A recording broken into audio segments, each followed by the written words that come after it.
নমস্কার বন্ধুরা, আমাদের গল্প পাঠের আসর লেটস ডু গল্পতে সকলকে স্বাগত জানাই।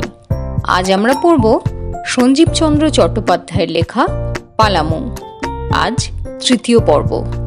গল্প শুনে ভালো লাগলে লাইক করো, শেয়ার করে সকলকে শোনার সুযোগ করে দিও।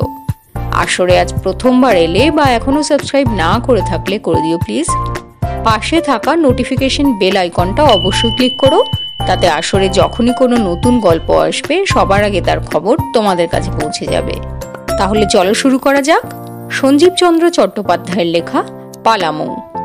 আজ তৃতীয় প্রবন্ধ। তো চলো, লেটস স্টার্ট, লেটস ডু গল্প।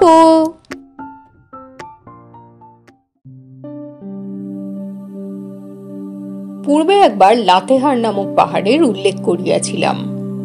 সেই পাহাড়ের কথা আবার লিখিতে বসিয়াছি বলিয়া আমার আহ্লাদ হইতেছে। পুরনো কথা বলিতে বড় সুখ, আবার বিশেষ সুখ এই যে আমি শ্রোতা পাইয়াছি। ৩-৪টি নিরীহ ভদ্রলোক, বোধহয় তাহাদের বয়স হইয়া আসিয়াছে। পুরাতন কথা বলিতে শীঘ্র আরম্ভ করিবেন এমন উমেদ রাখেন। বঙ্গদর্শনে আমার লিখিত পালামৌ পর্যটন পড়িয়াছেন, আবার ভালো বলিয়াছেন। প্রশংসা অতিরিক্ত তুমি প্রশংসা করো আর না করো, বৃদ্ধ বসিয়া তোমায় পুরাতন কথা শোনাবে। তুমি শুনো বা না শুনো, সে তোমায় শোনাবে। পুরাতন কথা এই রূপে থেকে যায়, সমাজের পুঁজি বাড়ে। আমার গল্পে কিন্তু কাহারও পুঁজি বাড়িবে না, কেননা আমার নিজেরই পুঁজি নাই। তথাপি গল্প করি, তোমরা শুনিয়া আমায় চিরবাধিত করো। নিত্য অপরাহ্নে আমি লাতেহার পাহাড়ের ক্রোড়ে গিয়া বসিয়া থাকিতাম। তাঁবুতে শত কার্য থাকিলেও আমি তাহা ফেলিয়া যাইতাম। 4টা বাজিলে আমি অস্থির হইতাম, কেন তাহা কখনো ভাবিতাম না। পাহাড়ে কিছুই নতুন নেই, কাহারও সহিত সাক্ষাৎ হইবে না, কোনো গল্প হইবে না। তথাপি কেন আমায় সেখানে যাইতে হইত জানি না। এখন দেখি এ বেগ আমার একার নহে। যে সময়ে উঠোনে ছায়া পড়ে, নিত্য সে সময়ে কুলবধূর মন মাতিয়া ওঠে।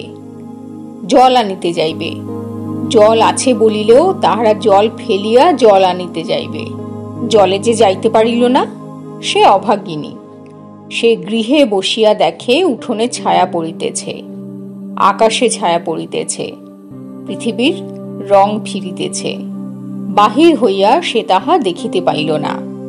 তাহার কত দুঃখ! বোধহয় আমিও পৃথিবীর রং ফেরা দেখিতে যাইতাম, কিন্তু আরেকটু আছে। সেই নির্জন স্থানে মনকে একা পাইতাম, বালকের ন্যায় মনের সহিত ক্রীড়া করিতাম। এই পাহাড়ের ক্রোড় অতি নির্জন, কোথাও ছোট জঙ্গল নাই, সর্বত্র ঘাস, অতি পরিষ্কার। তাহাও বাতাস আসিয়া নিত্য ঝাড়িয়া দেয়। তথায় মৌয়া গাছ বিস্তর, কতগুলি একত্রে গলাগলি করে বাস করে, আর কতগুলি বিধবার ন্যায় এখানে সেখানে একাকী থাকে। তাহারই মধ্যে একটিকে আমি বড় ভালোবাসিতাম। তাহার নাম রাখিয়াছিলাম কুমারী। কখনো তাহার ফল কি ফুল হয় নাই, কিন্তু তাহার ছায়া বড় শীতল ছিল। আমি সেই ছায়ায় বসিয়া দুনিয়া দেখিতাম। এই উচ্চ স্থানে বসিলে 5-7 ক্রোশ পর্যন্ত দেখা যাইত। দূরে চারিদিকে পাহাড়ের পরীক্ষা, যেন সেইখানে পৃথিবী শেষ হইয়া গিয়াছে। সেই পরীক্ষার নিম্নে গাঢ় ছায়া, অল্প অন্ধকার বলিলেও বলা যায়। তাহার পর জঙ্গল, জঙ্গল নামিয়া ক্রমে স্পষ্ট হইয়াছে। জঙ্গলের মধ্যে 2-1টি গ্রাম হইতে ধীরে ধীরে ধূম উঠিতেছে। কোন গ্রাম হইতে হয়তো বিষণ্ণভাবে মাদল বাজিতেছে।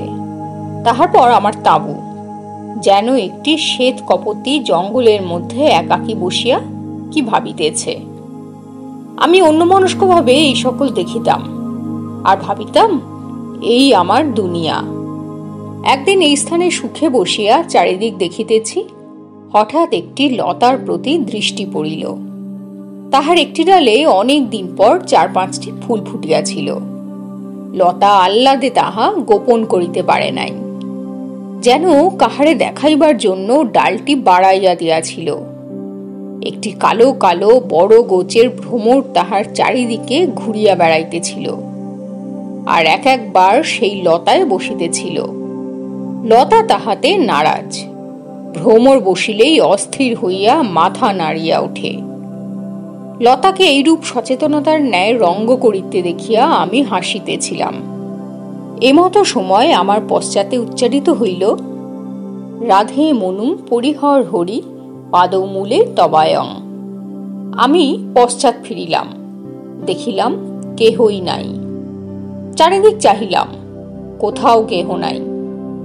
আমি আশ্চর্য হইয়া ভাবিতেছি, এমতো সময় আবার আরেকদিকে শব্দিত হইল, রাধে মন্নু ইত্যাদি। আমার শরীর রোমাঞ্চিত হইল।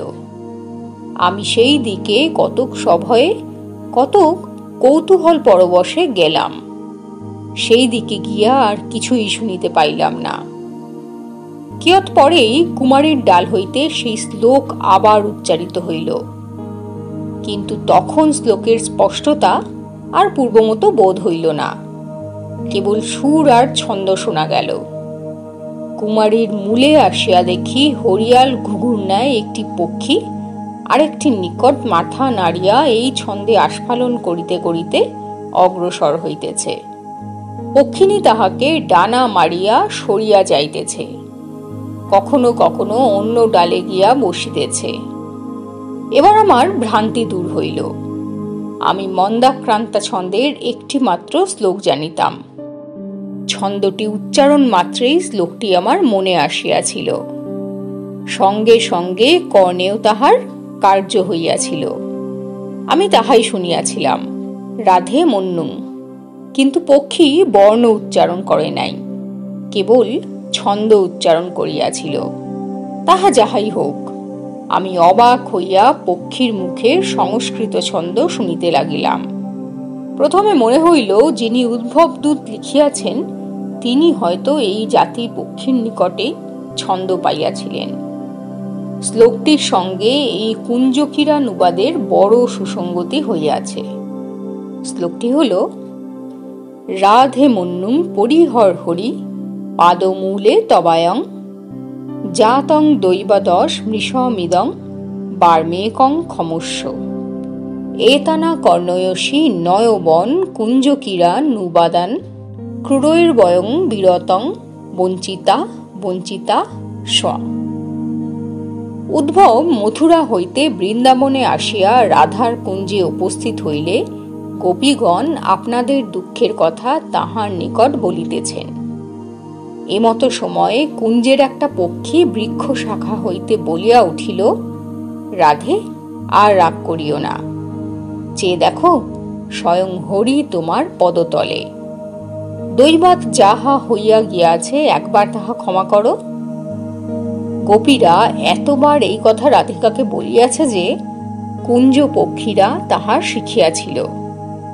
যাহা শিখিয়াছিল তাহা না বুঝিয়া পক্ষীরা তাহাই সর্বদা বলিত। গোপীরা উদ্ভবকে বলিলেন, শুনলে কুঞ্জের ওই পাখি কি বলিল, শুনলে? একে বিধাতা আমাদের বঞ্চনা করেছেন, আবার দেখো ওই পোড়া পক্ষীও কত দগ্ধাচ্ছে।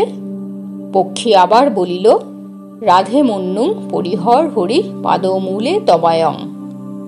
তাহাই বলিতেছিলাম। বিহঙ্গ ছন্দে বিহঙ্গীর উক্তি বড়ই সুন্দর হইয়াছিল। ছন্দ কিংবা গীত শিখাইলে অনেক পক্ষী তাহা শিখিতে পারে, কিন্তু ছন্দ যে কোনো পক্ষীর স্বরে স্বাভাবিক আছে তাহা আমি জানিতাম না। সুতরাং বন্য পক্ষীর মুখে ছন্দ শুনিয়া বড়ই চমৎকৃত হইয়াছিলাম। পক্ষীটির সঙ্গে কতই বেড়ালাম, কতবার এই ছন্দ শুনিলাম। সন্ধ্যা শেষ হইলে তাঁবুতে ফিরিয়া আসিলাম। পথে আসিতে আসিতে মনে হইল, যদি এখানে কেহ ডারউইন সাহেবের ছাত্র থাকিতেন, তিনি ভাবিতেন নিশ্চয়ই এ পক্ষীটি রাধা কুঞ্জের শিক্ষিত পক্ষীর বংশ। বৈজিক কারণে পূর্বপুরুষের অভ্যস্ত শ্লোক ইহার কণ্ঠে আপনি আসিয়াছে। বৈষ্ণবদের উচিত এ বংশকে আপন কুঞ্জে স্থান দেয়। রাধা কুঞ্জে সকলে গিয়াছে, সকলই ফুরাইয়াছে, কেবল এই বংশ আছে। আমার ইচ্ছা আছে একটি হরিয়াল পালন করি, দেখি সে রাধে মন্নু পরিহর বলে কিনা। আরেকদিনের কথা বলি, তাহা হইলেই লাতেহার পাহাড়ের কথা আমার শেষ হয়। যেরূপ নিত্য অপরাহ্নে এই পাহাড়ে যাইতাম, সেইরূপ আরেকদিন যাইতেছিলাম। পথে দেখি একটি যুবা বীর দর্পে পাহাড়ের দিকে যাইতেছে। পশ্চাতে কতগুলি স্ত্রীলোক তাহাকে সাধিতে সাধিতে সঙ্গে যাইতেছে। আমি ভাবিলাম, যখন স্ত্রীলোকে সাধিতেছে তখন যুবার রাগ নিশ্চয়ই ভাতের উপর হইয়াছে।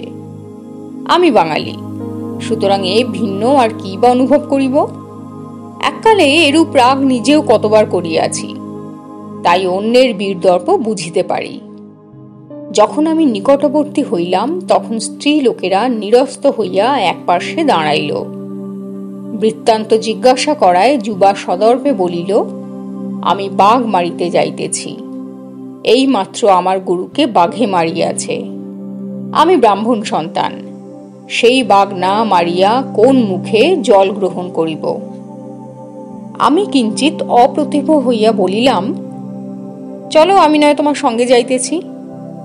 আমার অদৃষ্ট দোষে বগলে বন্দুক, পায়ে বুট, পরিধানে কোট প্যান্টুলুন, বাস তাঁবুতে, সুতরাং এই কথা না বলিলে ভালো দেখায় না। বিশেষত অনেকে আমায় সাহেব বলিয়া জানে। অতএব সাহেবী ধরনে চলিলাম, কিন্তু নিঃসংকোচ চিত্তে। আমি স্বভাবত বড়ই ভীত, তাহা বলিয়া ব্যাঘ্র ভল্লুক সম্বন্ধে আমার ভয় কখনো হয় নাই। বৃদ্ধ শিকারীরা কতদিন পাহাড়ে একাকী যাইতে আমায় নিষেধ করিয়াছেন, কিন্তু তাহা আমি কখনো গ্রাহ্য করি নাই। নিত্য একাকী যাইতাম।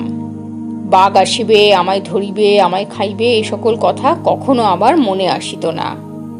কেন আসিত না তাহা আমি এখনো বুঝিতে পারি না।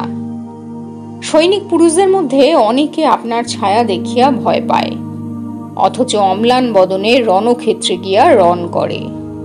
গুলি কি তরবার তাহার অঙ্গে প্রবিষ্ট হইবে, এ কথা তাহাদের মনে আসে না। যতদিন তাহাদের মনে এ কথা না আসে, ততদিন লোকের নিকট তাহারা সাহসী। যে বিপদ না বুঝে সেই সাহসিক। আদিম অবস্থায় সকল পুরুষেরাই সাহসী ছিল, তাহাদের তখনও ফলাফল জ্ঞান হয় নাই। জঙ্গলিদের মধ্যে অদ্যপি দেখা যায় সকলেই সাহসী, ইউরোপীয় সভ্যদের অপেক্ষাতেও অনেক অংশে সাহসী, তাই তাদের ফলাফল বোধ নাই। আমি তাই আমার সাহসের বিশেষ গৌরব করি না। সভ্যতার সঙ্গে সঙ্গে সাহসের ভাগ কমিয়া আসে। পেনাল কোড যত ভালো হয়, সাহস ততই অন্তর্হিত হয়। এখন এসব কচকচি যাক। যুবার সঙ্গে কতক দূর গেলে সে আমাকে বলিল, বাঘটি আমি স্বহস্তে মারিব। আমি হাসিয়া সম্মত হইলাম। যুবার কোনো কথা না বলিয়া চলিল। তখন হইতে নিজের প্রতি আমার কিঞ্চিত ভালোবাসা সঞ্চার হইল। হস্তে মারিব, এই কথায় বুঝাইয়াছিল যে পরহস্তে বাঘ মারা সম্ভব। আমি সাহেব বেশধারী, বাঘ মারিলেও মারিতে পারি। যুবা এ কথা নিশ্চয়ই ভাবিয়াছিল, তাহাতেই আমি কৃতার্থ হইয়াছিলাম। তাহার পর কতক দূর গিয়া উভয়ে পাহাড়ে উঠিতে লাগিলাম। যুবা অগ্রে, আমি পশ্চাতে। যুবার স্কন্ধে টাঙ্গি। সে একবার তাহা স্কন্ধ হইতে নামাইয়া তীক্ষ্ণ পরীক্ষা করিয়া দেখিল। তাহার পর কত দূর গিয়া মৃদুস্বরে আমাকে বলিল, আপনি জুতা খুলুন, শব্দ হইতেছে। আমি জুতা খুলিয়া খালি পায়ে চলিতে লাগিলাম। আবার কতক দূর গিয়া বলিল, আপনি এখানে দাঁড়ান, আমি একবার অনুসন্ধান করিয়া আসি। আমি দাঁড়াইয়া থাকিলাম। যুবা চলিয়া গেল। প্রায় দণ্ডেক পর যুবা আসিয়া অতি প্রফুল্ল বদনে বলিল, হইয়াছে, সন্ধান পাইয়াছি, শীঘ্র আসুন, বাঘ এখন নিদ্রা যাইতেছে। আমি সঙ্গে গিয়া দেখি পাহাড়ের এক স্থানে প্রকাণ্ড দীর্ঘিকার ন্যায় একটি গর্ত বা গুহা আছে। তাহার মধ্যস্থানে প্রস্তর নির্মিত একটি কুটির। চতুর্পার্শ্বস্থ স্থান তাহার প্রাঙ্গণ স্বরূপ। যুবা সেই গর্তের নিকটে এক স্থানে দাঁড়াইয়া অতি সাবধানে ব্যাঘ্র দেখাইল। প্রাঙ্গণের এক পার্শ্বে ব্যাঘ্র নিরীহ ভালো মানুষের ন্যায় চোখ বুজিয়া আছে। মুখের নিকট সুন্দর নখর সংযুক্ত একটি থাবা দর্পণের ন্যায় ধরিয়া নিদ্রা যাইতেছে। বোধহয় নিদ্রার পূর্বে থাবাটি একবার চাটিয়াছিল। যে দিকে ব্যাঘ্র নিদ্রিত ছিল যুবা সেই দিকে চলিল।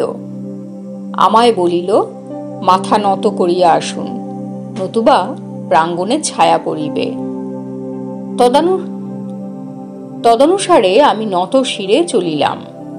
শেষ প্রাঙ্গণে একখানি বৃহৎ প্রস্তরে হাত দিয়া বলিল, আসুন, এইখানি ঠেলিয়া তুলি।